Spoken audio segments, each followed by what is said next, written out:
1절부터 5절까지 한 절씩 교독으로 하나님 말씀 봉독하도록 하겠습니다.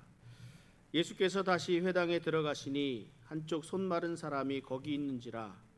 사람들이 예수를 고발하려 하여 안식일에 그 사람을 고치시는가 주시하고 있거늘, 예수께서 손 마른 사람에게 이르시되 한가운데 일어서라 하시고 그들에게 이르시되 안식일에 선을 행하는 것과 악을 행하는 것, 생명을 구하는 것과 죽이는 것 어느 것이 옳으냐 하시니 그들이 잠잠하거늘. 함께 읽습니다. 그들의 마음이 완악함을 탄식하사 노하심으로 그들을 둘러보시고 그 사람에게 이르시되 내 손을 내밀라 하시니 내밀매 그 손이 회복되었더라. 아멘. 오늘은 어버이 주일입니다. 제가 잠깐 우리 칼럼을 통해서 소개를 해드렸는데, 어버이 주일에 나누어 드리는 꽃에 대한 의미가 참 있습니다. 저희는 이렇게 장미꽃으로 좀 열정적으로 이렇게 드렸는데, 원래 어버이 주일에는 어머니날에는 이렇게 흰 카네이션을 이렇게 나누어 주죠. 흰 카네이션에는 그 기억한다라는 그런 의미가 들어 있습니다. 그리고 빨간 카네이션에는 무병과 또 건강에 대한 내용이 좀 들어 있고, 또 분홍 카네이션에는 열정적인 사랑이라는 의미가 들어있다고 합니다. 어버이 주일이 되면 저는 늘 이렇게 죄송한 마음을 가지게 됩니다. 어머니 아버지는 우리들 삶을 통해서 가장 많은 영향을 주신 분들입니다. 그래서 그런지 언제나 마음이 쓰이는 것은 어쩔 수가 없습니다. 어머니 아버지가 돌아가셨든지 아니면 살아계시든지 지금 함께 있든지 아니면 멀리 떨어져 있든지 간에 우리 마음에 늘 그 어머니 아버지의 생각이 가득할 수밖에 없습니다. 그런데 그 마음이 잘 표현이 되지를 않습니다. 뭐니 해도 머니가 최고라고 이렇게 머니를 좀 이렇게 드리기도 하고, 또 좋은 음식을 대접하면서 이렇게 함께 나누기도 합니다만 그 마음을 다 표현할 수는 없을 겁니다. 그래도 할 수 있는 만큼, 최대한 할 수 있는 만큼 표현하는 것이 좋겠다, 이런 생각을 좀 가져봅니다. 오늘날 많은 가정들이 무너지고 상처 속에서 사건 사고가 끊이지 않는 것을 봅니다. 이 혼란스러운 사회 속에서 더욱 가정의 중요함을 생각하게 됩니다. 우리 사랑하는 성도님들 가정이 더욱 건강하고 행복한 가정으로 세워질 수 있기를 우리 주님의 이름으로 이렇게 기도하며 축복합니다. 부모 세대와 이 자녀 세대가 가지고 있는 가장 큰 걸림돌을 보면 보는 시각이 다르다는 데 있습니다. 서로의 입장 차이가 있다 보니까 오해도 생기고 문제도 생기게 됩니다. 가정의 관계뿐만 아니라 우리들 사회의 관계도 마찬가지입니다. 서로 보는 시각이 다르기 때문에 무엇이 옳은지 무엇이 그른지 판단하기가 어려울 때가 많습니다. 이러한 때에 우리가 더욱 바른 시각을 가지고 바른 판단을 통해서 온전한 그리스도인으로 살아가는 삶을 이어나가야 할 것입니다. 예수님이 본격적으로 활동을 시작하셨습니다. 병자들을 고치시고 귀신들을 쫓으시며 가르치고 제자를 삼으셨습니다. 이러한 행동은 기존의 그 기득권을 가지고 있던 종교 지도자들인 이 바리새인들에게 대단히 위협적인 일로 여겨졌습니다. 그래서 더욱 예수님을 궁지에 몰아넣으려고 이들이 늘 예수님을 따라다니면서 예수님의 행동을 주시하고 있습니다. 이런 사람들에 대해서 예수님이 탄식을 하시면서 말씀을 하시는데, 오늘 함께 읽은 본문 5절 말씀인데 다시 한번 읽어보도록 하겠습니다. 그들의 마음이 완악함을 탄식하사 노하심으로 그들을 둘러보시고 그 사람에게 이르시되 내 손을 내밀라 하시니 내밀매 그 손이 회복되었더라. 예수님은 그들의 마음이 완악함을 탄식하셨습니다. 그들의 마음이 완악함을 보고 탄식하시고 노하셨다고 말씀합니다. 바리새인들은 온전한 시각으로, 바른 시각으로 예수님을 보려고 하지 않았습니다. 예수님의 잘못을 지적하고자 하는 마음, 예수님이 무엇을 잘못할까 하는 그런 색안경을 끼고 예수님을 바라보았던 겁니다. 그러다 보니까 정작 중요한 것이 무엇인지를 알지 못합니다. 예수님이 무엇을 하고 계신지를 알지 못합니다. 우리들은 매일같이 수많은 일을 하게 됩니다. 수많은 결정을 합니다. 그리고 스스로 잘했다 칭찬하기도 하고 내 스스로 실망하기도 합니다.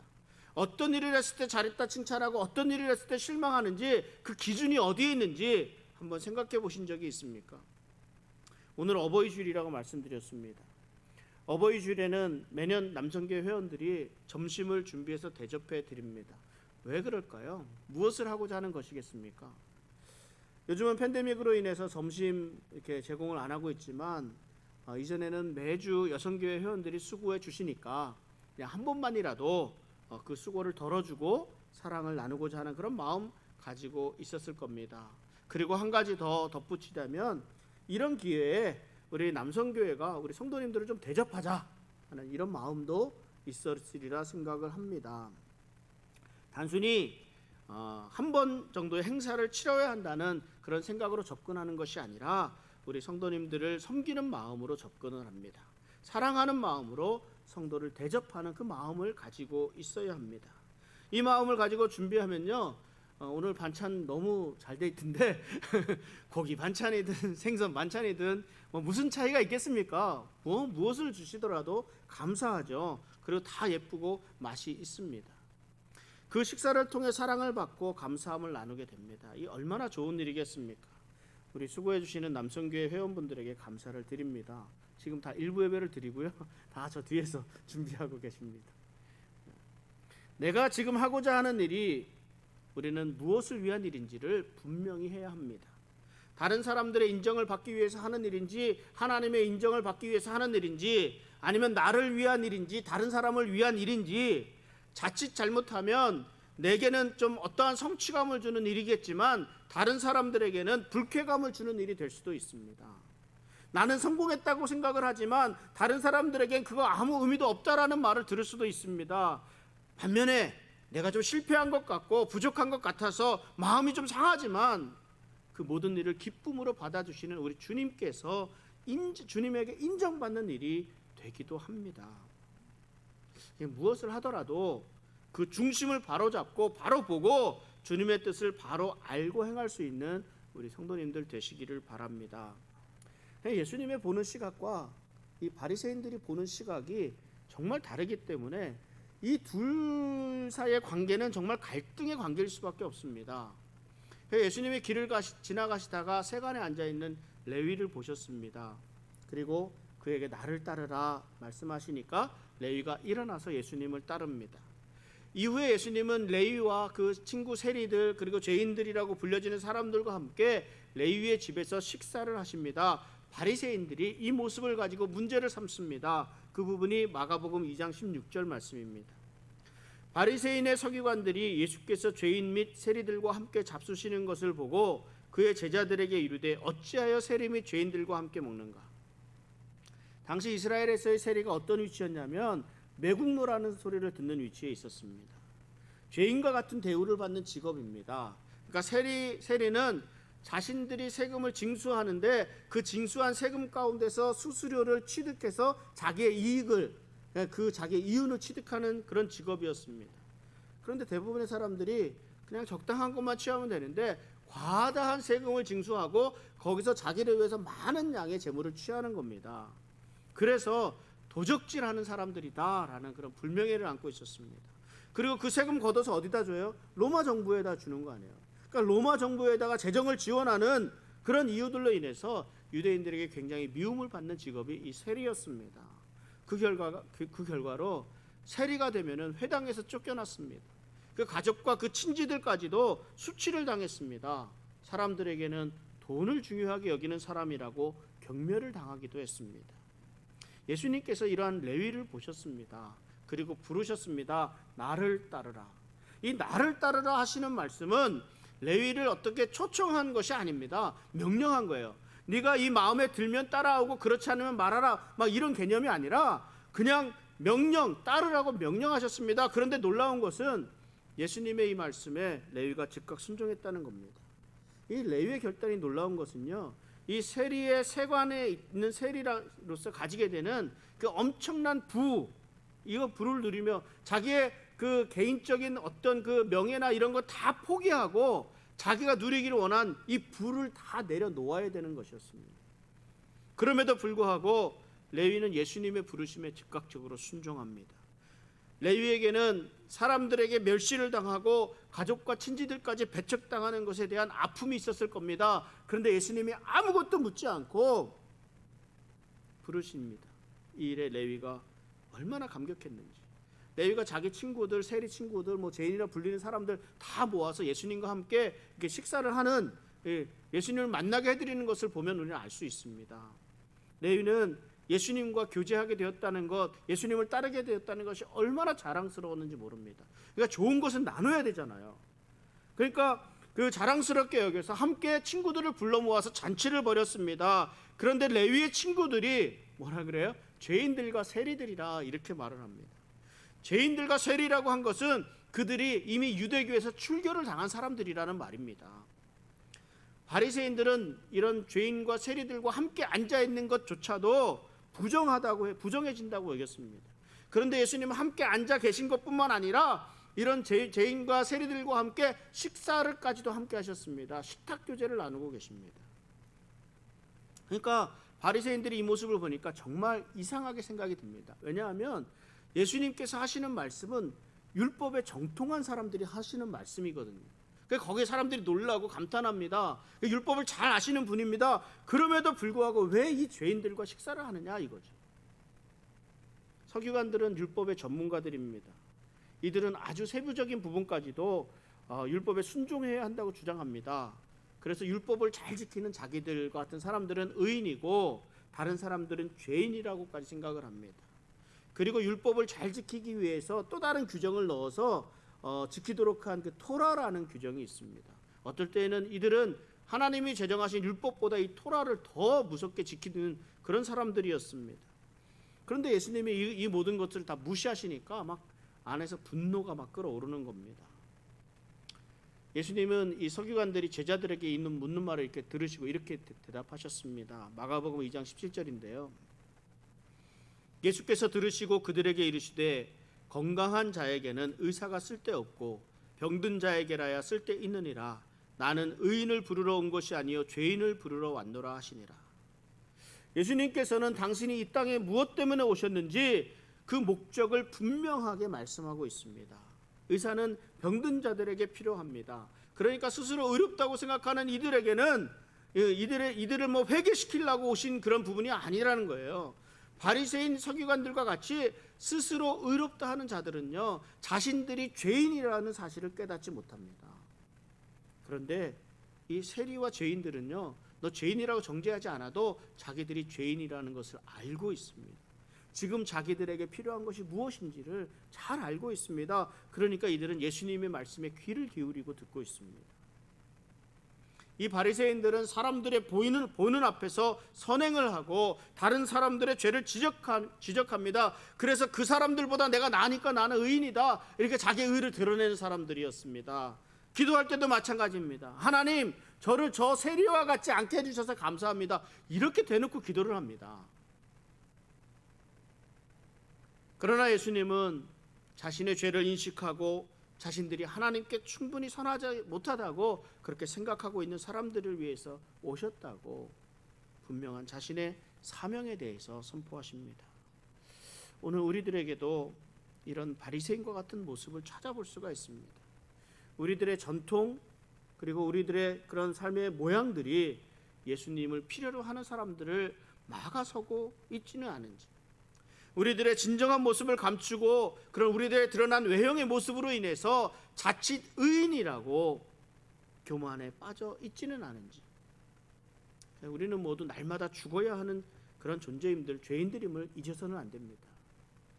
나는 죽고 내 안에 계신 우리 예수 그리스도께서 살아 계셔야 내가 온전한 삶을 살아갈 수 있는 줄 믿습니다. 우리 바리새인들과 예수님 사이의 갈등이 그래서 계속되는 거예요. 종교 지도자들은 또 이렇게 묻습니다. 요한의 제자들과 바리새인의 제자들은 금식하는데 어찌해서 당신의 제자들은 금식하지 아니하나이까, 이렇게 묻습니다. 이 예수님은 계속해서 바리새인들이 바라보는 행하고 있는 삶의 방식에 대해서 계속 도전을 던지고 계십니다. 바리새인들은 외형적인 삶을 살았습니다. 드러나 보이는 것에 대한 삶을 살았습니다. 그러나 예수님은 그 삶의 동기, 그 삶의 이유, 어디서부터 시작되는지에 도전을 하십니다. 바리새인들은 자신의 거룩함을 보이기 위해서 세세한 규정을 정해 놓았습니다. 그러나 예수님은 아무리 그 일이 옳은 일이고 좋은 일이라 하더라도 잘못된 이유로 시작된 행한 선이나 잘못된 도덕적으로 영적으로나 이런 것들이 아무런 영향력을 끼칠 수가 없다고 가르치셨습니다. 예수님은 금식 자체가 자신을 의롭게 하는 행동이 아니라는 것을 분명히 하셨습니다. 금식은 해야 할 때 하는 것이 옳습니다. 그러나 이 금식은요, 해야 할 때가 있고 또 잔치를 베풀면서 기뻐할 때가 있습니다. 예수님은 이 말씀을 강조하기 위해서 다른 두 비유의 말씀을 우리에게 전해 주셨습니다. 낡은 옷을 새 천조각으로 수선할 수 없다고 비유하십니다. 왜 그럴까요? 옷이 이미 천조각이 낡았기 때문에 거기에 새로운 천조각을 대면 이 새로운 천조각이 줄면서 낡은 옷까지도 다 망가지게 됩니다. 그래서 그렇게 수선하지 말라는 거예요. 새 포도주를 새 부대에 담지 말라고 합니다. 새 포도주는 발효가 막 되잖아요. 그러니까 담은 상태에서 점점점 커지거든요. 그러니까 낡은 포도주 부대가 이것을 감당하지 못합니다. 그러니까 새 포도주를 낡은 포도 부대에 담지 말라고 또 이렇게 말씀하는 겁니다.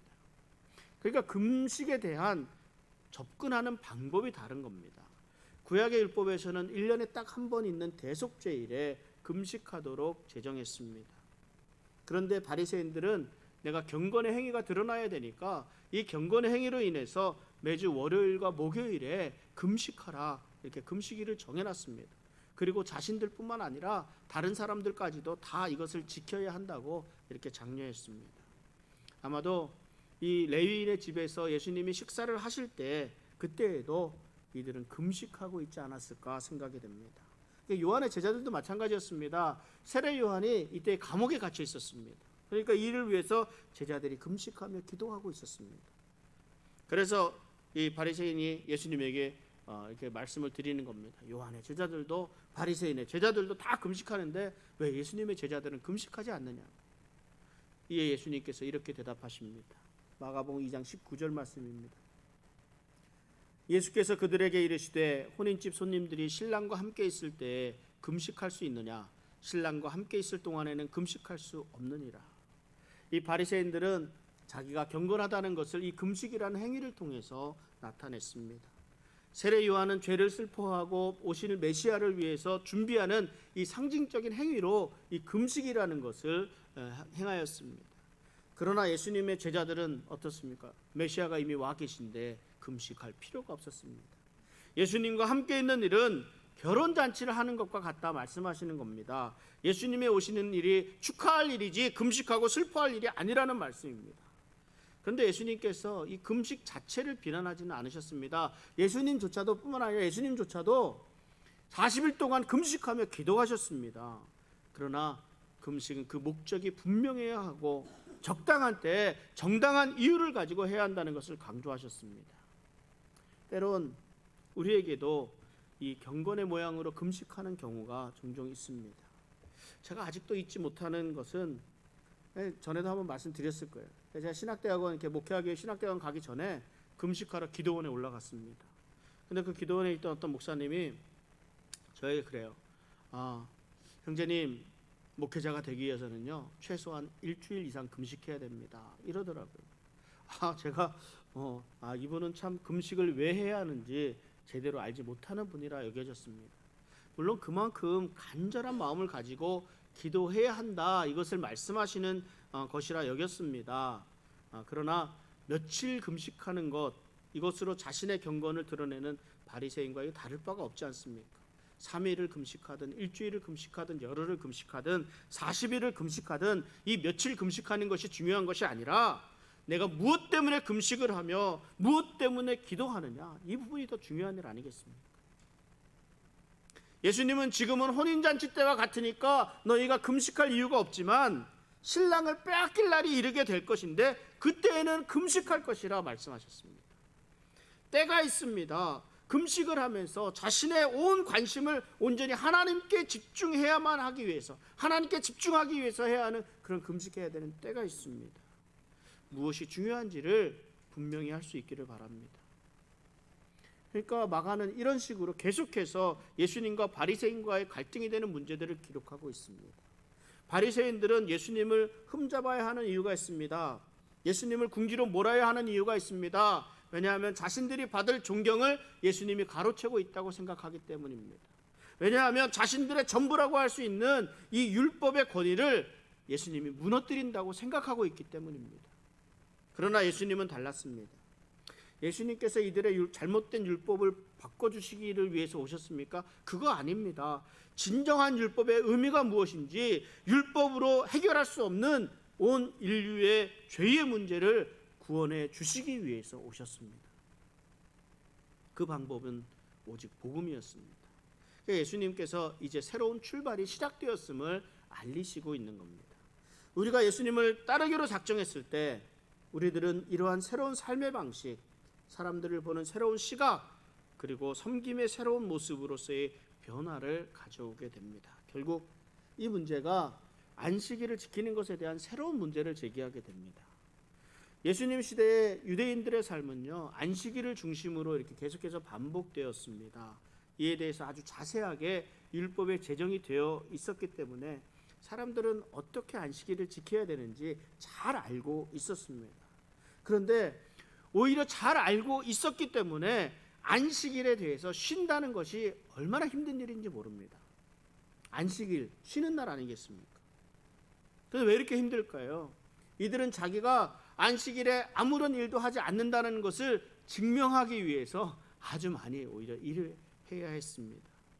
예수님의 제자들이 이렇게 안식일 오후에 길을 걷다가 한 농부의 밭에서 잠시 멈추어 섰습니다. 배가 고파서 거기에 있는 밀 이삭을 이렇게 훑어서 입에 넣습니다.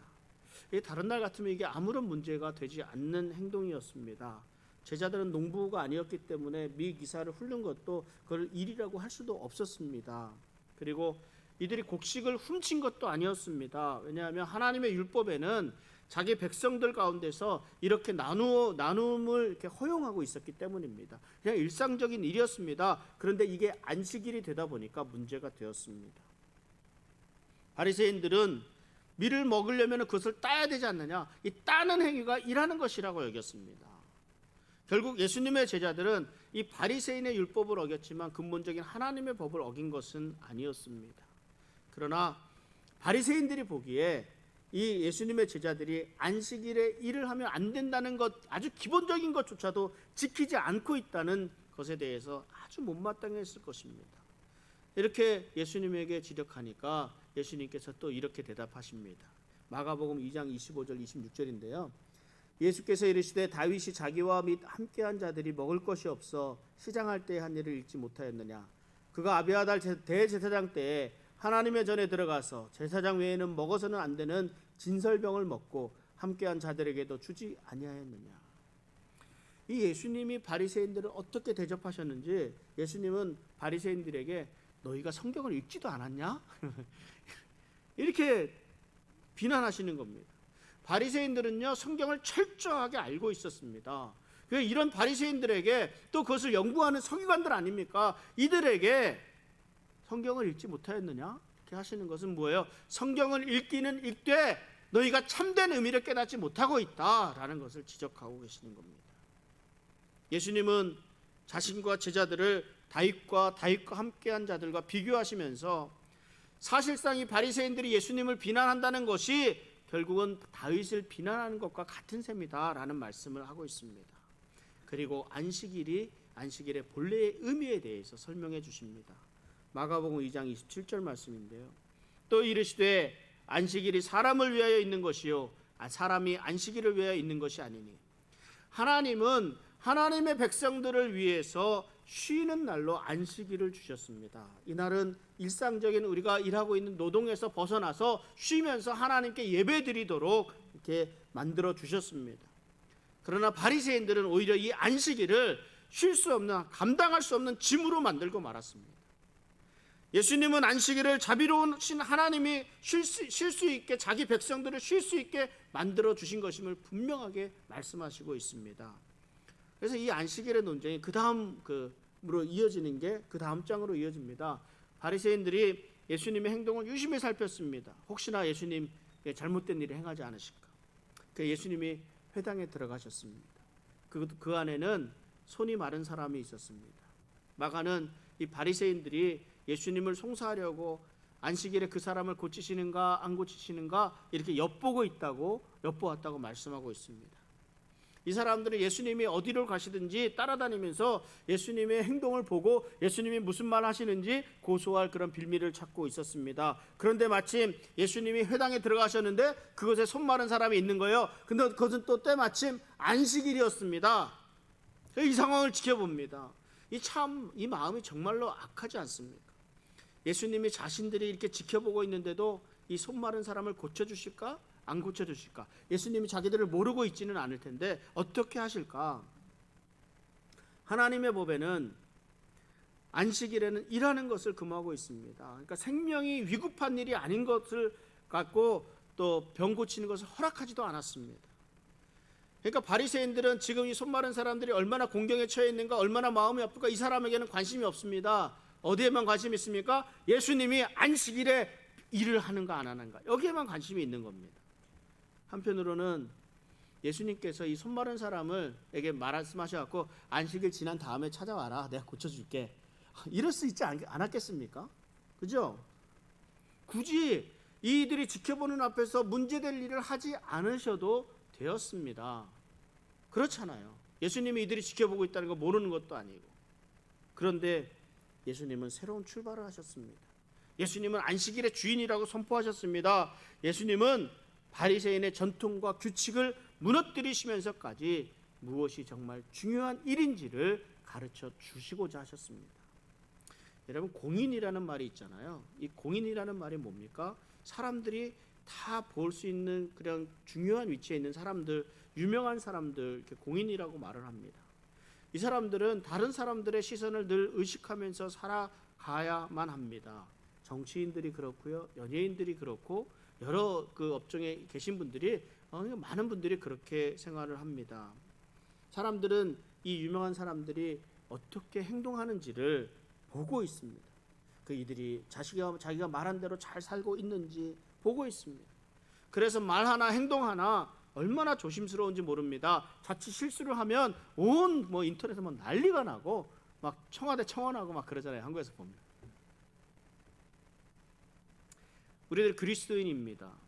우리들을 공인이라고까지 하기는 좀 그렇습니다. 그러나 우리의 모습을 보고 어떤 사람들은 그리스도인의 삶의 모습이 어떠한지를 보기를 원합니다. 그래서 우리가 진실로 예수님을 믿는 삶을 살아가고 있는지 그렇지 않은지를 확인하고 싶어 합니다. 늘 호기심을 가지고 지켜봅니다. 그러므로 우리는 늘 우리의 말과 행동에 조심해야 합니다.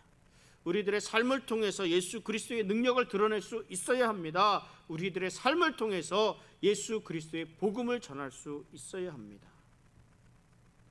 지금 예수님에게 모든 사람들의 시선이 다 집중되어 있습니다. 과연 어떻게 할 것인가?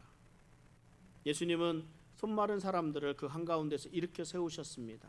그리고 자신의 약점 잡기 위해서, 고소할 명분을 찾기 위해 그냥 눈 시퍼렇게 뜨고 있는 이 바리새인들을 향해 이렇게 묻습니다. 그 말씀이 오늘 함께 읽었던 마가복음 3장 4절 말씀입니다. 그들에게 이르시되 안식일에 선을 행하는 것과 악을 행하는 것, 생명을 구하는 것과 죽이는 것 어느 것이 옳으냐 하시니 그들이 잠잠하거늘. 사실 이 손 마른 사람의 병은 생명이 위태로운 상황의 일이 아니었습니다. 그렇기 때문에 예수님의 이 질문에 바리새인들은 그냥 대답할 수 있었습니다. 얼마든지 대답할 수 있었습니다. 그러나 바리새인들은 대답하지 않고 이 말씀에 침묵합니다. 이들이 잠잠했다라는 것은 더 이상 논쟁을 하지 않았다는 것을 말합니다. 그들의 법으로는 안식일에 손 마른 사람을 고치는 정도는 생명이 위급한 상황이 아니기 때문에 해서는 안 되는 일입니다. 그러나 예수님은 이 일을 선을 행하는 것과 악을 행하는 것으로 비유하십니다. 생명을 구하는 것과 죽이는 것으로 비유하십니다. 그러니까 보는 시각이 다르다는 거예요. 바리새인들은 이 율법에 대한 것을 지키고자 하는 그런 율법의 법적인 의무만을 보고 있었다면, 예수님은 이 예수님의 하나님의 권위와 안식일의 권위와 그리고 도덕성 여러 가지 관점에서 다 보고 계신 겁니다. 바리새인들이 할 말이 참 많았을 것입니다. 그러나 하지 않습니다. 왜냐하면 자신의 규칙들을 지키는 것이, 지키게 되면 결국은 그것이 악한 일을 하는 행위가 되어버립니다. 자신들은 생명을 죽이는 일을 한 결과가 되어버립니다. 법의 모순에 빠지게 됩니다. 그러니까 논쟁을 하지 않습니다. 그들이 잠잠하였다 하는 말은 이 잠시 침묵이 계속되었다는 말입니다. 예수님은 이들의 마음의 완악함을 보셨습니다. 그러니까 이들이 무슨 생각을 하고 있는지, 왜 이렇게 잠잠한지를 다 보고 계셨습니다. 완악하다라는 말은요, 강팍하다라는 말입니다. 유대인들은 이 말을요, 하나님의 뜻에 순종하기를 거부한다, 그래서 하나님의 부르심에 끝까지 저항한다, 이때 사용하는 말이 완악하다라는 말입니다. 이 모습을 예수님이 슬퍼하시고 탄식하십니다. 그리고 손마른 자를 치료해 주셨습니다. 그러니까 결과적으로 어떻게 됐습니까? 바리새인들은 하나님의 복보다 자신들의 종교적인 그런 체제에 더 충성하고 있다는 것을 많은 사람들 앞에서 드러낸 결과를 가져왔습니다. 이 당황한 바리새인들이 나가서 헤롯 왕과 함께 어떻게 하면 예수님을 죽일 수 있을까 이제 의논하기 시작합니다. 의논하였다 이렇게 말씀합니다. 참 대단하지 않습니까? 이들이 보고 있었던 것은 예수님이 안식일에 이 손마른 사람을 고치는가, 그래서 안식일을 범하는가 그렇지 않은가를 이렇게 지켜보고 엿보고 있었던 사람들입니다. 그러나 예수님에게 창피함을 당하고 자신들의 악한 의도가 드러나게 되니까 바로 나가서 작당 모의를 합니다. 예수님 죽일 작당 모의를. 근데 생각해 보십시오. 이 작당 모의 자체가 일 아니겠습니까? 안식일을 범한다고 예수님을 찾았던 사람들이 오히려 안식일을 범하는 행동을 스스로가 하고 있는 겁니다. 지금 제가 말씀을 정리합니다. 이 마가는 2장과 3장에 걸쳐서 예수님과 이 바리새인들의 갈등에 대해서 말씀하고 있습니다. 바리새인들은 예수님이 마치 하나님인 것처럼 말했다라는 것, 세리와 죄인들과 함께 교제했다는 것, 금식에 대해서 다른 견해를 가지고 있다는 것, 안식일에 밀 이삭을 훑었다 일을 했다라는 것, 또 안식일에 손 마른 사람을 고쳐주시는 일, 이런 것에까지 예수님을 따라다니면서 예수님의 말과 예수님의 행동을 지켜보면서 그 잘못을 그때마다 막 지적합니다. 그러나 결국은 예수님은 이들의 악한 의도를 많은 사람 앞에서 드러내셨고, 이 일로 바리새인들은 예수님을 죽이려고 모의를 하게 되었습니다. 그러니까 모든 일을 보는 관점이 정말 다른 겁니다. 바리새인들은 지금까지 자기가 지켜온 율법의 관점에서 모든 상황들을 보고 판단합니다. 그러나 예수님은 하나님이 율법을 제정하신 그 근본적인 이유에서부터 새롭게 출발을 하시는 것을 봅니다. 선을 행하는 것과 악을 행하는 것, 생명을 살리는 것과 생명을 죽이는 것, 무엇이 중요한지를 분명히 알도록 하셨습니다. 우리의 마음이 완악해지지 않도록 기도해야 됩니다.